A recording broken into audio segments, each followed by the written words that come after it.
Hey folks, just want to talk with you a little bit today about more shenanigans from the state of California.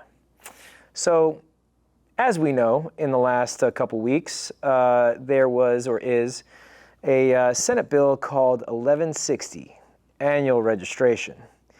And a little nugget of joy, I call it a turd, was dropped on us just a few days ago, and that one is California Assembly Bill 3067. Let's talk about this nonsense. So, a couple weeks ago actually, Senate Bill 1160 came out, and what that said, or says currently, because it's still a proposed bill, and you know that's going to get rammed through like everything else in California, Stan. But 1160 says that a person must register every firearm that they have on an annual basis. So, upon purchase, they would have to register the firearm, and every year, every gun that they have would have to be registered. Okay, and this registration would cover make, model, serial number, all the things that go into it. Now, it's quite interesting that California, and this is a little known fact, but California has the most guns per person, or I'm sorry, one of the states that has the most guns per person in the country. California has a lot of guns in it. So now, when we're talking about registration, this is bad on all fronts. Why? Because we all know, historically speaking, registration always leads to confiscation, okay?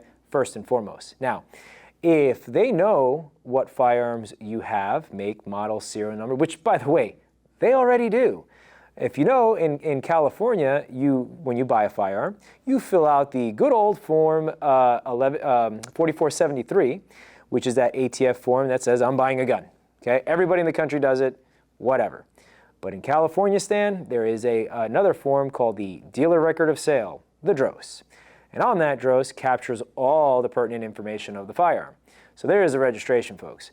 Now we're just saying every year they want to track where those guns are, how they might change hands, and so on.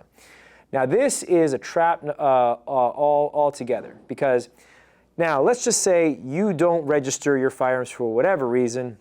You purchased them legally, all that good stuff, and you just, again, didn't register them, and now for whatever reason you are caught with said firearm.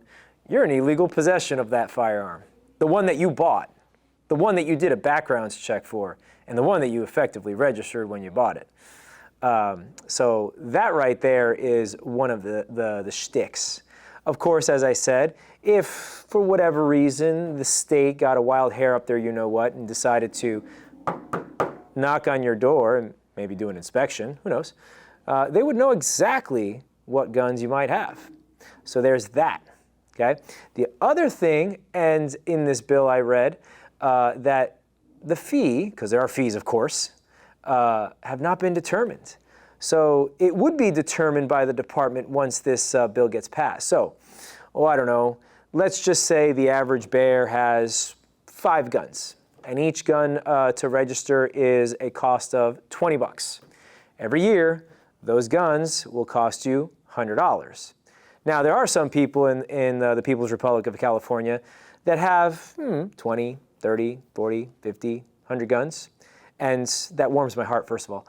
But these folks, let's just assume it's $20 per gun, and you have 100 guns. Math. That is $2,000 per year just to keep your firearms. Now, I'm not a smart man, as Forrest Gump once said, but I don't think it's going to be $20 per gun, people. I think it's going to be higher.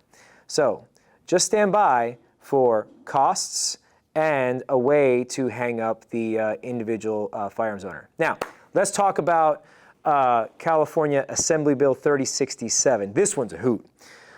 If they don't get the annual registration, they might get this one.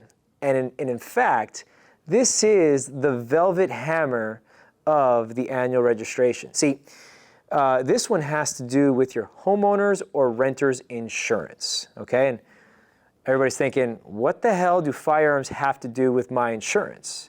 Oh, wait, there's more.